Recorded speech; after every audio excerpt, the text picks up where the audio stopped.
आप देख रहे हैं फतेहपुर हलचल न्यूज़ चैनल। मैं हूँ रमेश मोहन शुक्ला। मुझे विश्वास है अब तक का आपका दिन शुभ रहा होगा। आप स्वस्थ होंगे, सानंद होंगे और प्रसन्न होंगे। साथियों, देश प्रदेश और ज़िले में इन दिनों तमाम तरह की राजनीतिक, सामाजिक और आर्थिक गतिविधियां चल रही हैं। उत्तर प्रदेश विधानसभा के चुनाव भी आसन्न हैं और उस चुनाव को देखते हुए नेशनल मीडिया सहित सभी राजनीतिक दल भी सक्रिय हो चुके हैं। लेकिन इन सब से इतर जो एक सबसे महत्वपूर्ण प्रश्न आज की तारीख में है, वो है जंतर मंतर में पर्यावरणविद, शिक्षाविद सोनम वांगचुक द्वारा किया जा रहा आमरण अनशन। सोनम वांगचुक के आमरण अनशन का आज 20वां दिन प्रारंभ हो गया। चिकित्सकीय जो आने वाली रिपोर्टें हैं, उनके हिसाब से उनका वज़न 9 किलो तक कम हो गया और अब उनको चलने फिरने में भी कठिनाई हो रही है। इन्हीं के साथ में 4-6 और छात्र छात्राएँ भी आमरण अनशन पर हैं और उनकी भी स्थिति लगातार बिगड़ती जा रही है। 20 दिन से लगातार चल रहे इस आमरण अनशन में सोनम वांगचुक जैसे रमन मैग्सेसे पुरस्कार विजेता व्यक्ति द्वारा जो अनशन किया जा रहा है, उसकी सुध लेने के लिए इस देश की सरकार के पास न तो एक कर्मचारी है और न एक मंत्री जो जंतर मंतर, जो वहाँ से मुश्किल से 1 किलोमीटर की दूरी पर है, प्रधानमंत्री आवास से, जो वहाँ जाकर के उनका हाल चाल पूछ सके और इस आमरण अनशन को समाप्त करने की प्रक्रिया प्रारंभ कर सके। क्या लोकतंत्र में हमारे संविधान निर्माताओं ने ये कल्पना की रही होगी कि कोई देश की सरकार इतनी असंवेदनशील हो जाएगी कि वो आमरण अनशन जैसे सब्जेक्ट पर, और जिसके 20 दिन हो गए हों, उस पर भी उसकी तरफ से कोई प्रतिक्रिया व्यक्त नहीं की जाएगी, कोई संवाद स्थापित नहीं किया जाएगा और कोई प्रयास भी नहीं किया जाएगा इस आमरण अनशन को तोड़वाने के लिए। सोनम वांगचुक की मांगें जायज़ भी हो सकती हैं, नाजायज़ भी हो सकती हैं। सरकार इनसे सहमत भी हो सकती है, असहमत भी हो सकती है, ये आपका हक है। लेकिन इतनी लंबी अवधि से चल रहे इस आमरण अनशन, जिसमें देश के हजारों स्वनामधन्य सामाजिक कार्यकर्ता, कलाकार, राजनेता प्रतिदिन पहुंच रहे हैं, उस आमरण अनशन को ख़त्म करवाने के लिए, उस आमरण अनशन को किसी स्तर तक ले जाने के लिए भारत सरकार के पास 1 मिनट का भी समय नहीं। आखिर ये कैसी संवेदनशीलता है, ये कैसा लोकतंत्र है और कैसी लोकतांत्रिक सरकार है? प्रश्न ये बहुत बड़ा गंभीर है। मामला कोर्ट तक पहुंच गया है। दिल्ली उच्च न्यायालय ने दिल्ली प्रशासन और दिल्ली की सरकार को सोनम वांगचुक के नियमित स्वास्थ्य परीक्षण के निर्देश दिए और ये भी कहा है कि यदि डॉक्टर समझे, उचित समझे, तो वो इसका समुचित चिकित्सा भी कर सकते हैं। लेकिन उसके बाद भी इस सरकार के कानों में जूं तक नहीं रेंगा। कल ही सपा सुप्रीमो अखिलेश यादव की पत्नी सांसद डिम्पल यादव, धर्मेंद्र यादव, तमाम कलाकार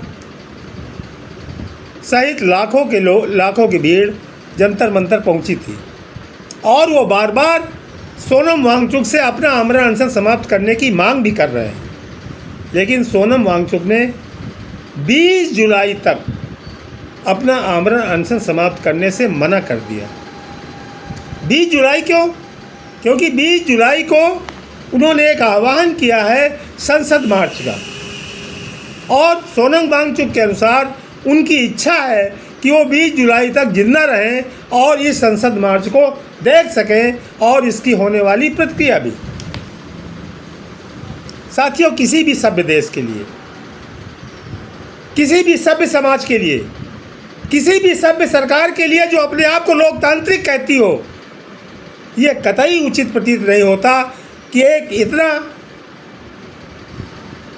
प्रख्यात व्यक्ति, समाज सेवी, एक्टिविटिस्ट, रमन मैग्सेसे पुरस्कार विजेता 20 दिन से लगातार आमरण अनशन पर है और दिन पर दिन वो मृत्यु की ओर खिसक रहा है। उस सरकार के पास उस व्यक्ति के आमरण अनशन को तोड़वाने के लिए कोई संवाद नहीं है, कोई संदेश नहीं है, कोई प्रयास नहीं है। ये कैसे हो सकता है? हम इतने असंवेदनशील हो गए। याद कीजिए 2011-12 का वो अन्ना हजारे का आंदोलन, जिसके पीछे वर्तमान सत्तारूढ़ दल का समर्थन भरपूर था और तत्कालीन सरकार ये भली भांति जानती थी कि ये आंदोलन उसको कमज़ोर करने के लिए किया जा रहा है। उसके बाद भी उस सरकार ने अनशन के 9वें दिन ही मंत्रियों का तांता लगा दिया था उस अनशन को तुड़वाने के लिए, संवाद करने के लिए, प्रयास करने के लिए। यहाँ तक कि जब इस देश में अंग्रेजी शासनकाल था, जिनको हम हिटलरशाही, तानाशाही, न जाने किन किन उपाधियों से नवाजते हैं, उनके ज़माने में भी जब स्वतंत्रता संग्राम सेनानी कोई अनशन करते थे, उपवास करते थे, तो सरकार हिल जाती थी। क्या हम ब्रिटिश गवर्नमेंट से गए गुजरे दिनों में पहुंच चुके हैं? विचारधारा के नाम पर, सहमति असहमति के नाम पर। मैंने पहले कहा कि सोनम वांगचुक की मांग से आप सहमत हो सकते हैं, आप असहमत हो सकते हैं। उनकी विचारधारा से आप सहमत हो सकते हैं, आप असहमत हो सकते हैं, लेकिन ये अधिकार इस देश की सरकार को, इस देश का संविधान नहीं देता कि वो 20 दिन से लगातार चल रहे इस आमरण अनशन को तोड़वाने का कोई प्रयास न करे, कोई संवाद न करे। बात एक सोनम वांगचुक की नहीं, भगवान न करे यदि सोनम वांगचुक को कुछ हो जाता है और उसकी प्रतिक्रिया में लोग उद्वेलित हो जाते हैं, आंदोलित हो जाते हैं, तब ये सरकार क्या जवाब देगी? सरकार के पास संसाधन है, फोर्स है, वो दबा देगी। लेकिन अंतर्राष्ट्रीय स्तर पर जो भारत की लोकतांत्रिक छवि प्रभावित हो रही है, उसका क्या होगा?